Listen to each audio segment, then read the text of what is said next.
A young man went over to another Jew at a wedding. He said, "You remember me?" He said, "I don't remember you. Who are you?" He introduces himself. He says, "Ah, you were my student. Third grade. You were my student. Yeah? Wow, I haven't seen you in so many years. How is your life? What are you involved in?" He says, "I'm a teacher." He says, "Wow, just like me. What inspired you to become a teacher?" "What inspired me to become a teacher was you." He said, "How did I inspire you to become a teacher?" "I saw what an impact you had on me.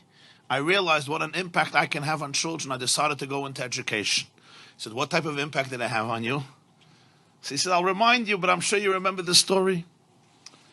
There was one day that one of my friends got himself, his mother or father bought him a beautiful wristwatch, and I dreamt for a watch, and I didn't afford one.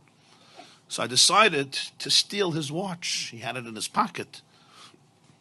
I took his watch, I stole it. He came into class, he saw somebody stole his watch. He came complaining to the teacher, somebody stole his watch. So you made an announcement. Whoever took this boy's watch, please return it." I was too embarrassed and I didn't want to return it, so I didn't return it.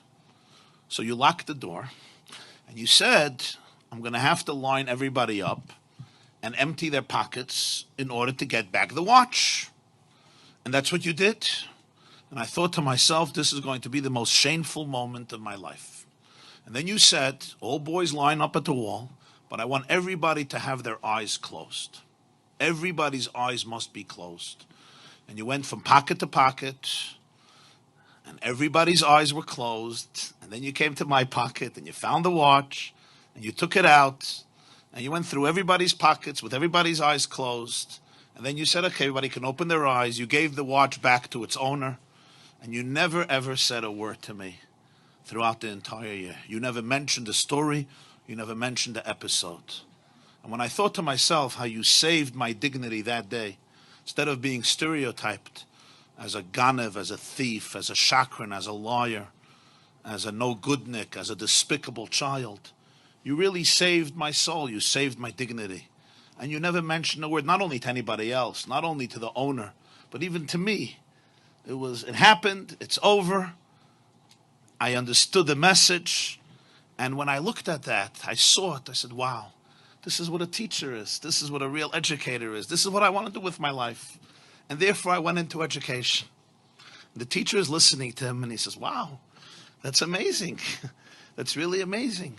But he says, "But Rebbe, you don't remember the story? Like when you see me and you hear my name, I'm sure you remember the story that I stole the watch and what you did, and you didn't want to embarrass me, so you had everybody's eyes closed." And I'm the person, he says, "Actually, I don't know. I wouldn't know. I wouldn't know the story." He says, "Why not? Like, it's a pretty dramatic story." He said, "Because I also closed my eyes."